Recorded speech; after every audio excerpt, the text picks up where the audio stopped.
அண்ணா வந்து சொன்னாரு, எனக்கு வந்து சென்சார் இல்லாம ஒரே ஒரு படம் எடுக்கிறதுக்கான வாய்ப்பை மட்டும் எனக்கு கொடுங்க, நான் இந்த சமூகத்தை மாற்றி அமைக்கிறேன் அப்படிங்கிற மாதிரி வந்து சொன்னார். இந்தி எதிர்ப்பு போராட்டத்தை ஐயா ஈவேர அவர்கள் தொடங்கல. இந்த திராவிட இயக்கங்கள், திராவிட சக்திகளோட வரலாறு தான் தமிழன் வரலாறு என்று இவர்கள் கட்டமைப்பதும் ரொம்ப தவறானது அப்படிங்கிறது என்னுடைய கருத்து. தம்பி விஜய் இதை மறுத்து இதுவரைக்கும் வந்து அவங்க ஒரு பெரிய அறிக்கை எதுவுமே வந்து கொடுக்கல. முழுமையான வரலாற்று பதிவு செய்யக்கூடிய படமா இதை நம்ம பார்க்கல. அதுல வரலாறு ஆசிட்டிஸ் அப்படியே நமக்கு கொடுத்துருக்காங்கன்னா இல்லை அப்படிங்கிற மாதிரி தகவல் வருது. இந்த மாதிரி அது ஒரு படமா பார்க்கணும் அப்படின்னு நான் நினைக்கிறேன். அதை தாண்டி வரலாற்றோடு ஒப்பிட்டு பார்க்கக்கூடாது. பராசக்தியும் கிளியர் கட்டான ஒரு ஹிஸ்டரியை வந்து அவங்க டெலிவர் பண்ணியிருக்காங்களாங்கிறது ஐயத்துக்குட்பட்ட ஒரு விஷயமா நான் பார்க்குறேன். அது கேள்விக்குரியது. ஒன்றும் பராசக்தி படத்தை பார்த்து வரலாறு நினச்சிக்க கூடாதுங்கிறது என்னுடைய பார்வை. அது வந்து பன்மொழி படமாக எடுக்கணும்னு நினைக்கிறாங்க. அது தேவை, அவங்க படம் எடுக்கிறவங்களுக்கு தேவைப்படலாம். அதுக்காக செயற்கையாக வந்து தெலுங்கை பாதுகாப்பதற்கு ஒரு போராட்டம் நடந்தது மாதிரி சொல்கிறது இருக்குல்ல. அண்ணா வந்து அந்த போராட்டத்தை திரும்ப பெறுங்கள்னு சொன்ன பிறகும் அந்த போராட்டம் நடந்துச்சு. நீங்கள் மிக முக்கியமாக தெலுங்கு வாழ்கன்னு நடந்தது மாதிரியும் தெலுங்கு பாதுகாப்பதற்கு போராட்டம் நடந்தது மாதிரியும் அது நடக்கவே இல்லையே. ஒன்றும் மொழிக்காப்பு போராட்டம் என்பது நடந்தது தமிழ்நாட்டில் தான். இந்த மாதிரியான படங்கள் என்பதை வந்து ஒரு ஒரு ஒரு திசை மாற்றுகிற ஒரு விஷயமாகத்தான் இருக்கு. உங்களுக்கு திராவிடத்துக்கு பிற மொழியினுடைய ஆதிக்கம் தேவைப்படுது, குறிப்பாக தெலுங்கு ஆதிக்கம் தேவைப்படுது.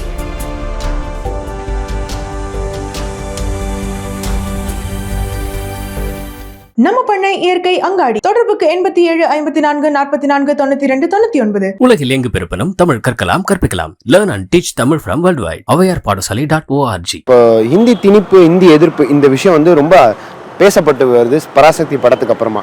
இந்த படத்துல சொல்லியிருக்கக்கூடிய கருத்தை வந்து நாம் தமிழர் கட்சி நேரடியா எதிர்க்குதா, ஆதரிக்குதா? உங்களோட நிலைப்பாடு என்ன? நாங்க வந்து நேரடியா வந்து எதிர்க்கிறோம்.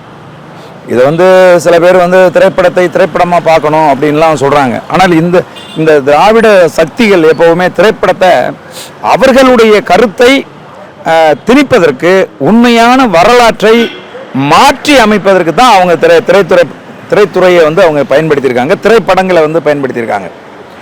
அண்ணா வந்து சொன்னாரு, எனக்கு வந்து சென்சார் இல்லாம ஒரே ஒரு படம் எடுக்கிறதுக்கான வாய்ப்பை மட்டும் எனக்கு கொடுங்க, நான் இந்த சமூகத்தை மாற்றி அமைக்கிறேன் அப்படிங்கிற மாதிரி வந்து சொன்னார். அப்படின்னு சொன்னால் அவர்கள் திரைப்படத்துறையை வந்து எந்த அளவுக்கு ஒரு பெரும் மாற்றத்தை மக்கள் மனதில் ஏற்படுத்தக்கூடிய கருவியாக கருதுனாங்க அப்படிங்கிறது உங்களுக்கு புரியும். அந்த வகையில் தான் இப்போ என்ன செஞ்சுருக்காங்க அப்படின்னு கேட்டால், இன்றைக்கி தமிழ் தேசியம் என்கிற கருத்து கடந்த 100 ஆண்டு காலமாக தத்தி தடுமாறி கீழே விழுந்து எழுந்திரிச்சு புரண்டு அப்படின்னு வந்து 2009க்கு பிறகு அது உயிர் பெற்று இன்றைக்கு வந்து பேரெழுச்சியாக இளையோர் மத்தியில் எழுந்து நிற்கிற நேரத்தில் இங்கே வந்து பல புரட்டுக்களை தமிழ் தேசியம் என்கிற அந்த கருத்தியலை அடித்து நொறுக்குது. இதுகாரம் நீங்கள் சொல்லி உருவாக்கி வச்சிருந்த பின்பத்தை அது இல்லாமல் ஆக்குது. அதனால என்ன செய்கிறாங்கன்னா, அந்த பின்ப மீள் கட்டமைப்பை உருவாக்கணும் அப்படின்னு சொல்லி ஒரு திரைப்படத்தை எடுத்திருக்காங்க. அதுதான் இந்த பராசக்தி என்கிற திரைப்படம். இந்த திரைப்படத்தில் சொல்கிறது மாதிரி இந்தி எதிர்ப்பு போராட்டத்தை ஐயா ஈவேர அவர்கள் தொடங்கலை. புரியுதா உங்களுக்கு?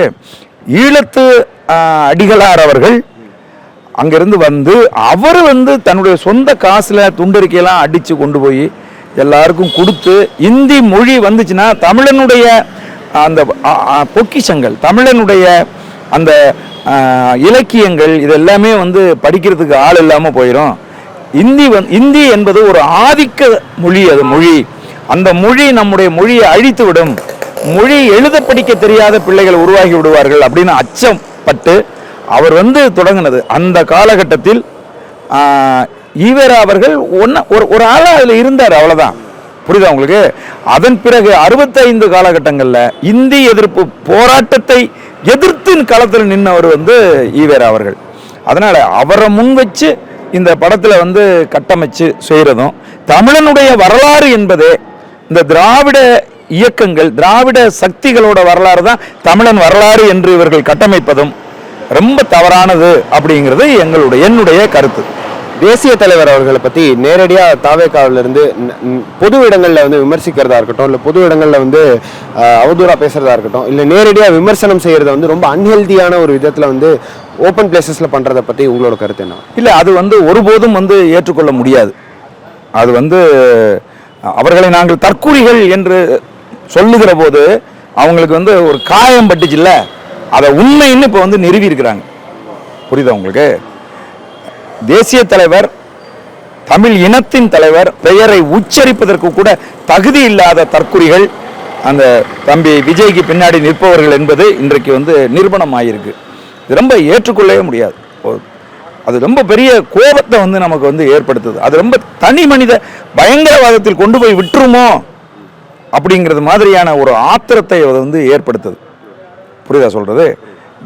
அரசியல் ரீதியாக நாம் தமிழர் கட்சியை விமர்சிக்க முடியாதவர்கள், நாம் தமிழர் கட்சி முன்வைக்கிற கேள்விகளுக்கு பதில் சொல்ல முடியாத அந்த தற்குறிகள் எங்களை ஊனப்படுத்தணும், எங்களை காயப்படுத்தணும் அப்படிங்கிறதுக்காக நாங்கள் நம்பி களத்தில் இருக்கிற இந்த உலகம் முழுதும் இருக்கக்கூடிய தமிழ் இனத்தின் மறுக்க முடியாத பெரும் தலைவராக இருக்கிற தாழ்த்தி பேசுறது என்பது வரலாறு தெரியாத தற்குதிகள். அந்த தற்குறிகள் என்ன நடந்துச்சு, அதன் பிறகு தலைவர் என்னெல்லாம் மாற்று ஏற்பாடுகள் அந்த பாதிக்கப்பட்ட இஸ்லாமிய சமூகங்களுக்கு செஞ்சாங்க. தமிழ் சமூகத்துக்கும் இஸ்லாமியர்கள் தமிழர்கள் என்று சொல்றார் தலைவர். கலாச்சார ரீதியாக பண்பாட்டு ரீதியாக ஒரு சின்ன வேறுபாடு இருக்க ஒழிய அவர்களும் தமிழர்கள், இஸ்லாமியர்களும் தமிழர்கள் என்று தலைவர் சொல்றாரு. இதெல்லாம் தெரியாத இந்த தற்குறிகள் இந்த இந்த இவங்களை என்ன இதுக்கு மேல ஒரு வார்த்தை எங்களுக்கு இல்லவே இல்லை. அவர்கள் அவரை பத்தி தவறா பேசுறது வந்து ஏற்புடையது இல்லை. இதை இதோட நிறுத்திக்கிட்டாங்கன்னா ரொம்ப நல்லது. தம்பி விஜய் இதை மறுத்து இதுவரைக்கும் வந்து அவங்க ஒரு பெரிய அறிக்கை எதுவுமே வந்து கொடுக்கல. அவங்க வந்து லோக்கல்ல இருக்கிற கன்னியாகுமரி மாவட்டத்தில் இருக்கிற அந்த பொறுப்பாளர் வந்து ஒரு அறிக்கையை கொடுத்துட்டாருன்னு எடுத்து போட்டுக்கிட்டு இருக்காங்க. இதை அந்த அந்த தற்குறி கூட்டத்தினுடைய தலைவர் இதை மறுத்து இருக்கணுமா இல்லையா? இப்படி வந்து தலைவர் அது ரொம்ப தப்பு அப்படின்னு சொல்லி இருக்கணுமா இல்லையா? அதனால இது ஏற்புடையது இல்லை. இதை வந்து நிறுத்திக்கணுங்கிறது எங்களுடைய கருத்து. பராசக்தி படத்தின் மீது ஒரு பயங்கர விமர்சனமானது வைக்கப்பட்டது. அதை வந்து நேரடியாக ஹிந்தி திணிப்பு, ஹிந்தி எதிர்ப்பு இந்த மாதிரியான விஷயங்களுக்கு வந்து நிறைய பேர் அவங்களோட குரல் கொடுத்துக்கிட்டே இருக்காங்க. இது டைரெக்டாக வந்து திராவிடியன் ஐடியாலஜிஸை வந்து ப்ரொஜெக்ட் பண்ணுற ஒரு நிலைப்பாட்டில் இருக்கும்போது நாம் தமிழர் கட்சி இதை வரவேற்குதா எதிர்க்குதா? உங்களோட கருத்து என்ன? இல்லை, பராசக்தி படத்தை நான் இன்னும் பார்க்கல. ஒன்று. இன்னொன்று வந்து பரவலாக எல்லாரும் பேசுகிறதையும் பார்க்கும்போது என்ன தெரியுது அப்படின்னா, முழுமையான வரலாற்று பதிவு செய்யக்கூடிய படமாக இதை நம்ம பார்க்கல. அதில் வரலாறு ஆசிட்டிஸ் அப்படியே நமக்கு கொடுத்துருக்காங்கன்னா இல்லை அப்படிங்கிற மாதிரி தகவல் வருது. ஸோ நம்ம அதை ஒரு படமாக பார்த்துக்கலாம் அப்படிங்கிறது தான். படத்துக்கு சில டைம் கத்திரிக்காய்க்கு கால் முளைக்கும், கைகள் முளைக்கும்னு சொல்லுவாங்கள்ல, அந்த மாதிரி அது ஒரு படமாக பார்க்கணும் அப்படின்னு நான் நினைக்கிறேன். அதை தாண்டி வரலாற்றோடு ஒப்பிட்டு பார்க்கக்கூடாது. ஏன்னா நமக்கு தெரியும் பொன்னியின் செல்வன் எப்படி வந்து அதுவே புனைவு கதை, ஆனால் அந்த கதைக்கும் ஒரு புனைவுபடுத்தின ஒரு ஸ்டோரியாக தான் வந்து பொன்னியின் செல்வன் அமைஞ்சது இல்லையா? அந்த மாதிரி பராசக்திலையும் கிளியர் கட்டான ஒரு ஹிஸ்ட்ரியை வந்து அவங்க டெலிவர் பண்ணியிருக்காங்களாங்கிறது ஐயத்துக்குட்பட்ட ஒரு விஷயமா நான் பார்க்குறேன். அது கேள்விக்குரியது. ஆனால் மொழி போர் அப்படிங்கிற வரலாற்றை கட்டாயம் வந்து இளைஞர்கள் படிக்க வேண்டிய ஒரு வரலாறு. அதில் வந்து தமிழர்களுக்கான பங்கு எப்படி இருக்குது அப்படிங்கிறத எடுத்து பார்க்கணும். சன் பிக்சர்ஸ் வெளியிடுதுங்கிற காரணத்தினாலேயே முழுக்க முழுக்க அது திராவிடத்துக்கு தான் பங்கு அதிகமாக இருக்குங்கிற போய் வந்து தெளிஞ்சிக்கணும் இளைஞர்கள் அப்படின்னா கட்டாயம் வரலாறு போய் பார்க்கணும். பராசக்தி படத்தை பார்த்து வரலாறு நினச்சிக்க கூடாதுங்கிறது என்னுடைய பார்வை. ஓகே ஐயா, பராசக்தி படத்தில் வந்து இந்தி திணிப்பை பற்றி பேசப்பட்டிருக்கு. ஸோ உங்களோட பார்வையில் வந்து அதை எப்படி பார்க்குறீங்க?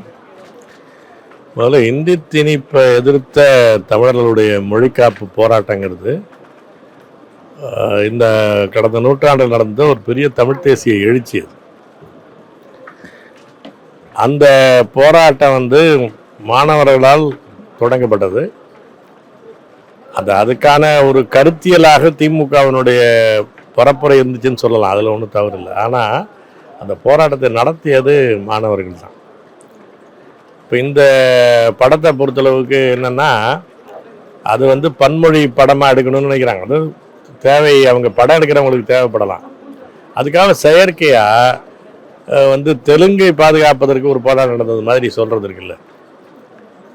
அப்போ அது வந்து ஒரு வரலாற்று, நீங்கள் வரலாற்று படம் எடுக்கிறீங்கன்னா அதில் வந்து அது கதை தான், அதெல்லாம் ஒரு அதுக்கு சொல்லிக்கிறாங்க. அது வந்து அது உண்மை நிகழ்வல்ல, கற்பனை தான் சொல்லிக்கிறது ஒரு வசதிக்காக, வேற சட்டப்பூர்வமாக சிக்கல் வரக்கூடாதுங்கிறதுக்காக பண்ணிக்கிறாங்க. அது எனக்கு புரியுது. ஆனால் குறைந்தபட்சம் அதை வந்து அந்த இப்போ நீங்கள் வெற்றிமாறன் சில இதை எடுத்திருக்கிறாரு. அவங்கெல்லாம் வந்து சில நிகழ்வுகள் வரலாற்று சம்பவங்களை வச்சு தான் பண்ணுறாங்க. அதுக்கு அடிப்படையில் பிழை இல்லாமல் நடத்திக்கிறாங்க. அதில் கற்பனைகள் இருக்கும், எல்லாம் இருக்க தான் செய்யுது. அந்த மாதிரி இல்லை இந்த படங்கள். அது வந்து இப்போ அண்ணா வந்து அவர் தான் அதை பெரிய தூண்டுகோல் மாதிரி அதை பண்ணுறாங்க பெருசாக. ஆனால் அண்ணா வந்து அந்த போராட்டத்தை திரும்ப பெறுங்கன்னு சொன்ன பிறகும் அந்த போராட்டம் நடந்துச்சு. ஏன்னா அவர்களால் தொடங்கப்படவில்லை, அவர்களால் முடிக்கப்படவில்லை. அப்படின்னு சொல்ல போனால் அவங்க வந்து கடுமையாக, அன்னைக்கெல்லாம் கருணாநிதி இளம் தலைவர், அண்ணாவின் சார்பில் ஒவ்வொரு கல்லூரி விடுதிக்கும் போய் அந்த போராட்டத்தை நிறுத்துங்கன்னு பேசுனதுல மிக முக்கியமான புள்ளியாக இருந்தவர் கருணாநிதி. அப்போ அந்த போராட்டத்தை வந்து ஒரு கட்டத்தோட முடிச்சிடுறதுங்கிறதுல வந்து அவசரமாக அதை முடிக்கிறதுக்கு தான் இவங்க முயற்சி பண்ணாங்க. அந்த போராட்டத்தின் போது மிக தீவிரமாக எதிர்த்தவர், போராடினவங்களை இளைஞர்களெல்லாம் வந்து பெட்ரோல் வச்சு கொளுத்துங்க என்று சொன்னவர் பெரியார். என்ன அரசாங்கத்தினுடைய காவல்துறை கையில் துப்பாக்கி வந்து சும்மா பூப்பறிக்கிறது வச்சுருக்கீங்களா? ஏன் துப்பாக்கி சூடு நடத்தலை? 2 காலிகளை சுட்டு கொண்டிருந்தால் அந்த போராட்டம் அவ்வளோ பெருசாக வந்திருக்காது அப்படின்னு கடுமையாக பேசினவர் பெரியார். இப்போ இதெல்லாம் ரொம்ப முக்கியமானது. இந்த போராட்டத்தில் இதெல்லாம் கடந்து தான் அந்த போராட்டம் நடந்திருக்கு என்பதை நீங்கள் காட்டணுங்கிறேன். அப்படி காட்ட முடியலன்னா நீங்கள் இந்த மாதிரி செய்திகளை எடுக்கக்கூடாது. நீங்கள் மிக முக்கியமாக தெலுங்கு வாழ்கன்னு நடந்தது மாதிரியும், தெலுங்கு பாதுகாப்பதற்கு போராட்டம் நடந்தது மாதிரியும் அது நடக்கவே இல்லையே. ஒன்றும் அப்படி நடக்கவே இல்லையே. மொழிக்காப்பு போராட்டம் என்பது நடந்தது தமிழ்நாட்டில் தான். ஓரளவுக்கு சின்ன அளவில் நடந்தது அஸ்ஸாமில் நடந்துச்சு. அஸ்ஸாம் மொழிக்காக, பெங்காலி திணிப்புக்காக எடுத்து நடத்தினாங்க. பங்களாதேஷ் நடந்துச்சு, அது வேற ஒரு நாடுன்னு வச்சுங்க. அது வந்து பாகிஸ்தானுடைய கிழக்கு வங்காளத்தில் நடந்துச்சு. அந்த போராட்டம் வந்து ஒரு தாயக விடுதலை போராட்டமாக மாறினதனுடைய விளைவு தான் பங்களாதேஷ் என்ற நாடே விடுதலையாச்சு. அதுதான் ஐநாவில் வந்து மொழிக்காப்பு நாள் அப்படின்னு, தாய்மொழி நாள் அப்படிங்கிறத கொண்டு வச்சிருக்கிறாங்க.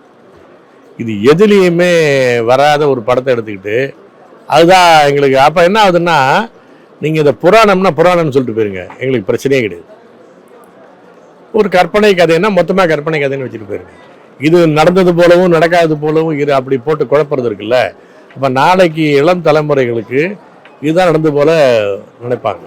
அப்போ வந்து வரலாற்று திரிப்பு, நீங்கள் அந்த திராவிடம் சார்ந்து செய்யக்கூடிய ஆட்கள் எல்லாமே வரலாற்றை திரிப்பது, வந்து சமூக இயலை திரிப்பது, எல்லாவற்றையும் அரைகுறையாக நடத்துவது, இதை வந்து இதுலேயும் செய்கிறாங்க. அதனால் அது இந்த மாதிரியான படங்கள் என்பதை வந்து ஒரு ஒரு ஒரு திசை மாற்றுகிற ஒரு விஷயமாகத்தான் இருக்குது. அதில் அவங்க மெனக்கிட்டு என்ன சொல்ல வராங்க, அந்த கோல்டி அப்படின்னு ஒரு வாசகம் வருது. அதில் என்னென்னா, அந்த தெலுங்கர்களும் இதில் போராட்டத்தில் ஈடுபட்டிருக்கிறாங்க. அப்படின்னு அவங்க வந்து தமிழ் மொழி காப்பு போராட்டத்தில் தாய்மொழி தெலுங்கா கொண்டவர்களும் போராடினாங்க என்பது உண்மை, தியாகம் பண்ணாங்க என்பது உண்மை. ஆனால் அப்படியே சம அளவில் காட்டுறது இருக்குல்ல. அப்போ என்ன பண்ணால், உங்களுக்கு திராவிடத்துக்கு பிற மொழியினுடைய ஆதிக்கம் தேவைப்படுது, குறிப்பாக தெலுங்கு ஆதிக்கம் தேவைப்படுது. அதை சமப்படுத்துறதுக்கு அதுலேயே நாங்களும் தான் இருந்தோம் அப்படின்னு காட்டிக்கிறது. அது எதுக்கு செய்யணுத? அன்னைக்கு கோல்ட்டிலாம் யாரும் பேசலை.